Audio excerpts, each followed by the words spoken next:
Aujourd'hui, sur notre parole de Dieu, nous nous inspirons de la parole du jour. C'est en Saint Jean, au chapitre 5. Alors, si vous avez votre Bible tout proche de vous, alors vous pouvez la prendre en main, écouter la parole. Si vous avez votre crayon en église aussi, c'est la messe du jour. Hein? C'est un paralysé, depuis 38 ans, qui est sur le bord, qui va chaque jour sur le bord d'une piscine pour pouvoir guérir. À l'occasion d'une fête juive, Jésus monta à Jérusalem. Or, il existe à Jérusalem, tout près de la porte des brebis, une piscine qu'on appelle en hébreu Bethsada. On peut y entrer par 5 portiques sous lesquels se tenait, gisait une foule de malades, aveugles, boiteux, impotents. Alors, et quand l'eau bouillonnait, les premiers qui se jetaient dans l'eau pouvaient être guéris. Justement, il y avait là un homme infirme depuis 38 ans. Jésus le vit couché et apprenant dans cet état, qu'il était dans cet état depuis longtemps, Jésus lui pose la question, « Est-ce que tu veux guérir? » Et l'autre lui répond, « Seigneur, j'ai personne. J'ai personne pour me plonger dans la piscine au moment où l'eau se met à bouillir, à s'agiter, et le temps que je me rends, il y a toujours quelqu'un d'autre qui descend avant moi. » Jésus le regarde et lui dit, « Lève-toi, prends ton grabat, marche. » Et aussitôt, l'homme fut guéri. Il prit son grabat, il marchait. Alors, il y avait là des Juifs qui lui dirent à celui qui venait d'être guéri, c'est le sabbat, tu n'as pas le droit d'emporter ton grabat. Alors lui, il leur répond, ben, c'est celui qui m'a dit guéri, qui m'a rendu la santé, qui m'a dit, prends ton grabat et marche. Qui est cet homme qui t'a dit de prendre ton grabat et de marcher, mais lui ne savait pas qui c'était. Et car Jésus s'était éloigné de la foule qui se trouvait en ce lieu. Plus tard, Jésus le retrouve dans le temple et lui dit, « Te voilà bien portant. Ne pêche plus, hein, de peur qu'il t'arrive pire encore. » Et l'homme alla raconter aux Juifs que c'était Jésus qui l'avait guéri. Et dès lors, les Juifs s'en prirent à Jésus qui avait fait cela le jour du sabbat. Jésus leur répondit, « Moi, mon Père est jusqu'à présent est toujours à l'œuvre, et moi aussi je suis à l'œuvre. » À partir de ce moment-là, les Juifs cherchaient davantage à le faire périr, non seulement parce qu'il guérissait le jour du sabbat, mais parce qu'il disait que Dieu était son propre Père, il se faisait ainsi l'égal à Dieu.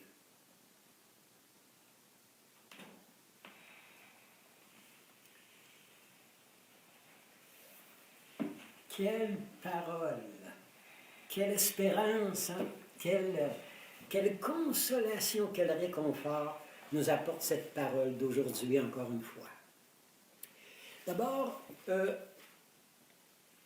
pour notre rencontre, je vais vous dire là, qu'on a autour de 870 personnes qui ont été présents, qui ont goûté, qui ont savouré la parole de Dieu hier. Alors, Merveilleux. Merci, hein? Merci d'avoir été là. Merci de vous nourrir de la parole. Merci de laisser l'esprit de consolation, de réconfort vous visiter. Merci aussi de pouvoir partager avec d'autres. Alors, et si vous avez des commentaires, hein, alors à nous faire, gênez-vous pas, hein, des intentions de prière aussi. Ça va tout être lu, ça va tout être regardé, certainement. Merci, répondez la nouvelle, le message. Alors aujourd'hui, c'est vraiment là, c'est une très, très, très belle parole de Dieu. Vous savez, c'est réconfortant, c'est stimulant. Il y a quelques jours, Jésus avait guéri quelqu'un, un jeune couple. C'est-à-dire qu'il leur avait fait, aux noces de Cana, il les avait fait retrouver le goût du vin, le goût de l'ivresse spirituelle, le goût de l'amour, vous savez, qui les lançait dans la vie. Hier, il était question dans l'Évangile aussi de Jésus qui guérissait un enfant dont le père était tellement inquiet, un jeune. Et aujourd'hui, c'est une personne plus âgée qui a pris une certaine 38 ans paralysée. Imaginez-vous. C'est une vie, hein? C'est une vie. 38 ans à être là, à pas savoir que sa vie manquait de sens, de direction, de vitalité. Alors, vous comprenez que c'est tout un message, c'est toute une espérance qui nous est communiquée par cet homme qui va être guéri. Et Jésus, c'est très très bien dit, Jésus vit un homme infirme depuis 38 ans. Vous savez, proche de la quarantaine, 40 jours de Jésus au désert, 40 ans du peuple de Dieu au désert. La quarantaine qu'on vit, là, comme dans le monde actuellement, tous les gens qui sont en quarantaine, alors pour rentrer chez soi, pour rentrer chez eux, pour rentrer dans leur fort intérieur. Alors pour aller comme descendre à l'essentiel, descendre à la source, descendre à ces coins de pays à l'intérieur qu'on ne va pas souvent visiter, qu'on ne se donne pas le temps. On est tellement pris, hein? Le travail, les enfants, les jeunes, leur université. Alors, vous voyez un peu, alors aujourd'hui, vous savez, cette piscine dont on parle, elle était à Jérusalem. Il fallait rentrer pour se rendre à la porte des brebis. Là où les bergers rentraient avec leurs moutons, c'était une piscine. Ils pouvaient aller se baigner à cette piscine-là et se laver avant d'entrer dans la ville. Alors Jésus qui rentre par la porte des brebis, par la porte de ceux qui sont moins bien en forme, par la porte des brebis de ceux qui sont seuls, qui sont isolés, qui souffrent de solitude.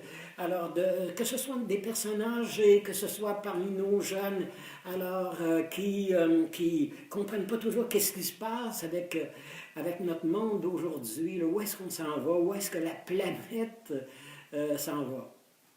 Alors Jésus rentre par cette... Et là se trouve, avec cette piscine, des malades. C'est un bain sauna, hein? C'est une sorte de maison de santé, mais c'est très ésotérique, là. Ça n'a rien à voir avec la religion, avec la spiritualité véritable. C'est un peu de magie. Alors les gens attendent le bouillonnement de l'eau. Alors vous comprenez, c'est Jésus qui va dans ces milieux-là pour les rejoindre. Des milieux pas très très catholiques, là, hein? Pas très très recommandables, là. Alors pas... Mais il se trouve des malades, des gens seuls, des gens qu'on n'écoute pas, dont on n'a jamais des nouvelles. Alors Jésus va parmi ces gens-là et il remarque un homme, 38 ans, et c'est une vie là, hein? Alors c'est la quarantaine, c'est la crise de la quarantaine, alors qui est en train de vivre. Et Jésus le regarde et lui dit, est-ce que tu veux guérir? Est-ce que tu veux guérir?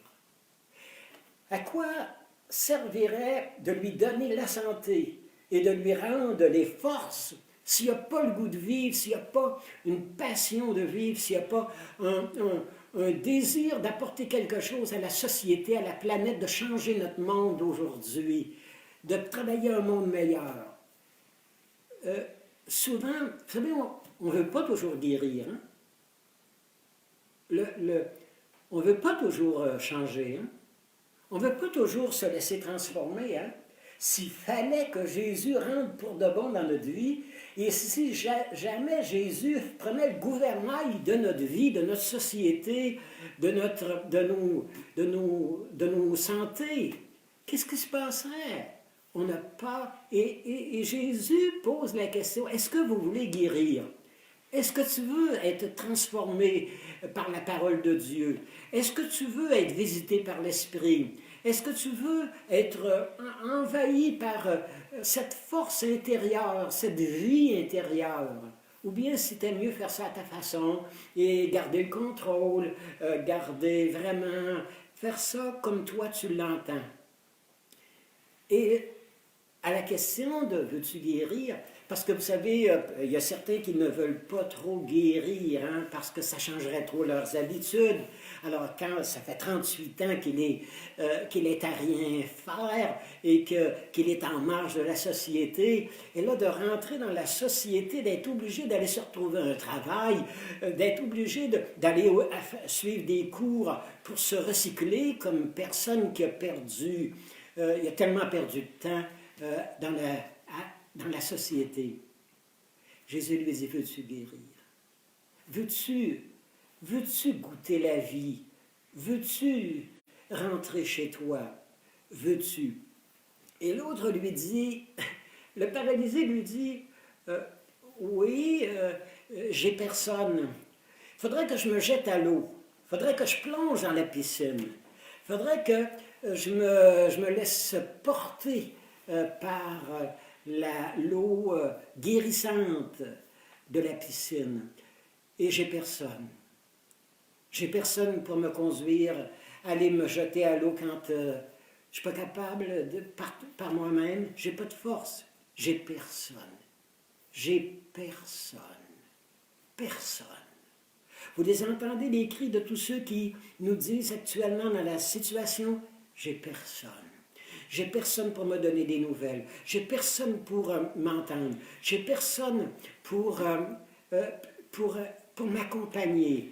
J'ai personne pour me apporter un peu l'eau de l'espérance. J'ai personne. J'ai personne. Alors, c'est bouleversant, hein? Et Jésus qui va prendre la parole, alors, et qui va lui dire, eh bien, moi, je veux que tu sois guéri.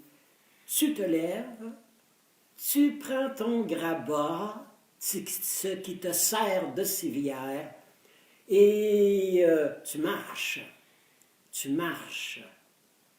Et l'autre fut guéri. C'est assez bouleversant, hein? Alors, la guérison... Alors, remarquez là, Jésus n'a pas guéri la personne, puis après ça, elle a marché. Jésus lui dit, tu vas marcher, tu vas bouger, tu vas faire quelque chose de ta vie, tu vas aller vers les autres, tu vas tendre les mains, tu vas tendre les bras, et tu vas parler, tu vas raconter ta solitude, tu vas dire comment est-ce que tu as besoin aux gens, tu vas appeler, tu vas crier au secours. Alors, vous savez, j'ai personne. C'est un cri, hein? La solitude, l'isolement. Alors, parce que cet homme-là, je ne sais pas quel malheur il lui est arrivé, je ne sais pas où est-ce que sa vie a basculé, je ne sais pas quel événement est arrivé pour que il n'arrive plus à bouger. Et Jésus lui dit, tu es encore capable de marcher. Tu peux marcher. Prends ta vie en main.